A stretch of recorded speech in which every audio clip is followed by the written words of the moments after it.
نعمت کے جواب میں ناشکرہ نہ بنے یا نعمت ہے اس کو غافل نہ کرے. جی ہاں، کیونکہ نعمت کی تاثیر ہے کہ آدمی نعمتوں کی وجہ سے غافل ہوتا ہے. حضرت عمر تو یہ نصیحت کرتے تھے کہ احتفظ من النعمہ احفظوک من المعصیہ، کہ اپنے آپ کو نعمتوں میں ایسا چوکنا رکھو جیسے گناہوں سے بچنے میں چوکنا رکھتے ہو. ہاں، کہ گناہ میں جان نہ پھنس جاوے. تو نعمتوں بھی ایسا رہو کہ نعمتوں میں نہ پھنس جاوے کوئی، کہ آدمی جب نعمتیں آتی ہے تو وہ غافل ہو جاتا ہے. ہاں، اس لیے یہ کہا کہ اعنی علی ذکر کا و شکر کا، کہ میری مدد فرما کہ میں تیرا ذاکر بنوں، غافل نہ بنوں، احکام میرے یہاں سے پورے ہو جائیں، کوئی احکام چھوٹے نہیں ٹوٹے نہیں. اور دوسرا کہ میرے پاس نعمتیں آتی ہیں، ہر سانس نعمت ہے، سانس آتا ہے جاتا ہے، یہ نعمت ہے. اور ایسی بہت سی نعمتیں ہیں جس کو ہم گن بھی نہیں پاتے. تو اس کے جواب میں یہ ہے کہ ہم کو شاکر بنا، نعمت کے جواب میں شکر بنے، احکام کے جواب میں ہم ذاکر بنے. تو زندگی کی ذمہ داری اس سے پوری ہو جاتی ہے.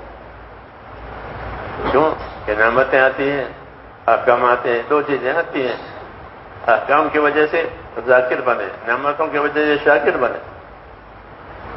یہ دعا سکھائی ہے تاکہ زندگی کی ذمہ داریاں آدمی سنبھالے. جی ہاں، زندگی کی ذمہ داریاں سنبھالنے کے لیے دعا بھی ہے، دعوت بھی ہے. احکام کی دعوت بھی ہے کہ یہ حکم تمہاری طرف ہے. پھر اس کو سنبھالنے کے لیے دعا سکھائی کہ دعا بھی مانگو اور حکموں کے پورا کرنے کی محنت بھی کرو.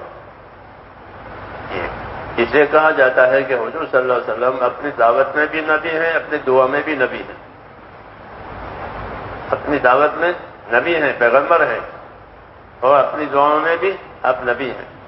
اسے دعا سکھائی اعنی علی ذکر کا و شکر کا و حسن عبادت. عبادت اچھی سے اچھی ہو جاوے. کہ اچھی عبادت وہ ہوگی جو سنت کے مطابق ہو. اچھی عبادت وہ ہوگی جو اخلاص نیت سے ہو. یہ دو بنیادیں ہیں، اخلاص نیت، اتباع سنت. یہ دو بنیادیں کسی عبادت کے صحیح ہونے کے لیے، کسی عبادت کے بھی قابل قبول ہونے کے لیے یہ دو شرطیں ہیں. اخلاص نیت ہو، اللہ کو راضی کرنے کی غرض سے کرے، اور سنت کے مطابق کرے. سنت کے مطابق کرے. فقط اخلاص کافی نہیں ہے. جی ہاں، بلکہ اخلاص بھی ہو، اتباع بھی ہو. اتباع تو دین کی روح ہے. اتباع وہ تو دین کی روح ہے. اتباع نہیں ہے تو کچھ نہیں ہے.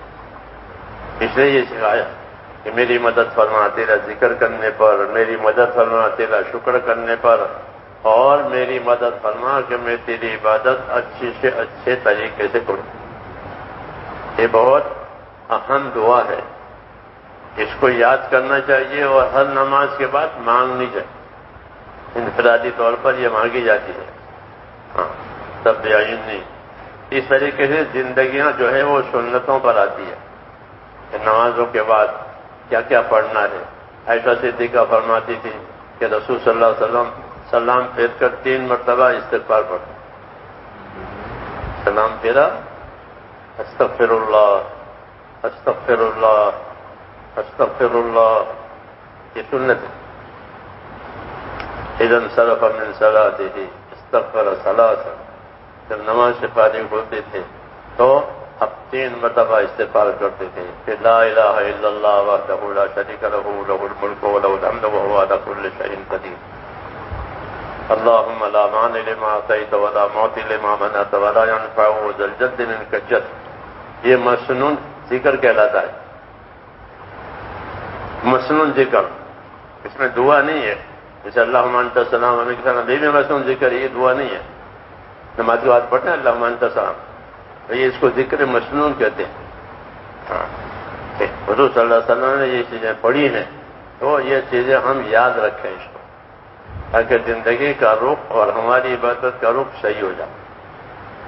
اس لیے اس دعا کی نے یہ کہا ہے، علماء کہتے ہیں اس کو سیکھو، اس کو پڑھو، نمازوں کے بعد اس کو مانگو، رب اعنی علی ذکرک و شکرک و حسن عبادتک، تاکہ اللہ کے اطاعت کے لیے بھی مدد ملے، اللہ کے نعمتوں کے شکر کرنے پہ مدد ملے، اور اچھی سے اچھی عبادت ہو جائے، اخلاص والی، اتباع والی، اس کے لیے بھی دعا مانگو، تاکہ زندگی کا جو اصلی رخ ہے، یعنی زندگی کا اصلی مقصد ہے، وہ تو عبادت ہے، کیونکہ اللہ نے عبادت کے لیے ہم کو پیدا کیا اور کسی کام کے لیے پیدا کیا، عبادت کے لیے پیدا کیا ہے، اور روزی کی ذمہ داری اللہ نے لی ہے۔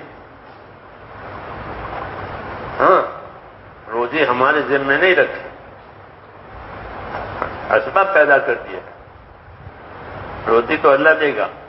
بچہ یتیم ہو جاتا ہے تو مر جاتا ہے، باپ میں تو مر گیا، بچہ نہیں مرتا، اس کی روزی کون دیتا ہے؟ اس کی ماں مر گئی، دودھ پیتے بچے کی، تو بچہ مر جاتا ہے کہ نہیں مر جاتا؟ روزی دینے والا اور ہے یہاں، تو کہا روزی میرے ذمہ، وما خلقت الجن والانس الا لیعبدون ما اريد منهم من رزق وما اريد ان يطعمون، میں نے جناتوں کو، انسانوں کو صرف اپنی عبادت کے لیے پیدا کیا ہے، میں ان سے روزی نہیں چاہتا، روزی میں دوں گا۔ تو روزی کا ذمہ اللہ نے لیا ہے، روزی ہر مخلوق کی، جتنے مخلوق زمین پر چلتی ہے، سب مخلوق کی روزی اللہ کے ذمہ، تو وہی دے سکتا ہے، کیونکہ وہ اپنے مخلوق کو جانتا ہے۔ تو روزی کی ذمہ داری اللہ نے لی ہے، عبادت کی ذمہ داری ہماری، اور عبادت کی ذمہ داریوں کو سمجھانے کے لیے ہی رسولوں کو بھیجا ہے کہ عبادت کیا چیز ہے، اس کی کیا ذمہ داری ہے، اس کا کیا طریقہ ہے۔ ہاں، اس لیے میرے دوستوں، گھوم گھام کر کے بات یہاں آئے گی کہ دین سیکھنا پڑے گا۔ ہاں، دین نہیں سیکھیں گے تو ان باتوں کی طرف دھیان ہی نہیں ہوگا، نشہ چڑھ جائے گا، حسد کا، جہالت کا، حدیثوں میں کہ لوگوں پر نشہ چڑھے گا، حسد کا، جہالت کا، جاہل، کوئی ذمہ داری کے حقوق کی خبر نہیں، سمجھ کے دو ڈبل نشے چڑھے، ایک جہالت کا نشہ چڑھے گا اور ایک عیش کے محبت کا نشہ چڑھے گا کہ مجھ کو دنیا میں عیش ملے۔ یہ دو نشے لوگوں پر چڑھیں گے، جس کی وجہ سے وہ اپنی ذمہ داری پوری نہیں کریں گے، یہ بتایا ہے۔ اس لیے بھائیو اپنی زندگی کو سنبھالنا ہے، ہاں، اور منع ہے کہ کوئی عیش پرستی نہ کرے، عیش پرستی نہ کرے، ایاک والتنعم، عیش پرستی سے بچو۔ عیش پرستی ہو گئی، کھانا مل گیا، اسباب مل گئے، مال مل گیا، اب کوئی چیز کی پرواہ ہی نہیں ہے، قبر کیا ہے، قیامت کیا ہے، حساب کتاب۔ ہاں، یہ نشہ ہے کہ وہ اصل چیز بھول گئے۔ جی ہاں، اس لیے اپنے آپ کو دیندار بنانا یہ ضروری ہے، زندگی کی ذمہ داریوں کو سمجھنا یہ ضروری ہے۔ ہاں، خالی ہم تو زندگی کی ضرورتوں کو تو سب سمجھتے ہیں، کھانا ہے، پینا ہے، مکان بنانا، ضرورت ہے، تو غیر مسلم بھی سمجھتے ہیں، وہ اصل نہیں ہے، اس کا تعلق تو موت تک ہے۔ ضرورت اسے کہتے ہیں جو موت پر ختم ہو جائے، ذمہ داری وہ ہے کہ موت کے بعد پھر اس کا جھگڑا کھڑا ہوگا، کیا کیا کیا نہیں کیا۔ اس لیے اصل اپنی ذمہ داریوں کو سمجھنا ہے، اسی کو دینداری کہتے ہیں کہ دین ذمہ داری ہے۔ دین کا ترجمہ ہوتا ہے بدلہ، دین عربی زبان کا لفظ ہے، دال یہ نون، اس کا ترجمہ ہے بدلہ۔ دین بگاڑا ہے تو برا بدلہ آئے گا، دین بنایا ہے تو اچھا بدلہ آئے گا، بدلہ آئے گا، کیونکہ دین کا معنی ہی بدلہ ہے۔ دین کے معنی جزا، بدلہ۔ تو اگر دین بگاڑا ہے تو برا بدلہ آئے گا، دین بنایا ہے تو اچھا بدلہ، بدلہ ضرور آئے گا۔ اس لیے اپنے دین کو سنبھالنا ہے، اپنے دین کو سیکھنا ہے، اور اپنی ذمہ داریوں کی فکر کرنی ہے۔ اللہ توفیق عطا فرمائے۔ اللهم صل وسلم وبارك على سيدنا محمد النبي الأمي وآله وصحبه أجمعين۔ ربنا وفقنا لما تحب وترضى من القول والعمل والفعل والنية والهدى إنك على كل شيء قدير۔ اللهم أقبل بقلوبنا إلى دينك وأقبل بقلوب جميع المسلمين إلى طاعتك۔ ربنا آتنا في الدنيا حسنة وفي الآخرة حسنة وقنا عذاب النار، وصلى الله تعالى على سبحان ربك رب العزة عما يصفون وسلام على المرسلين۔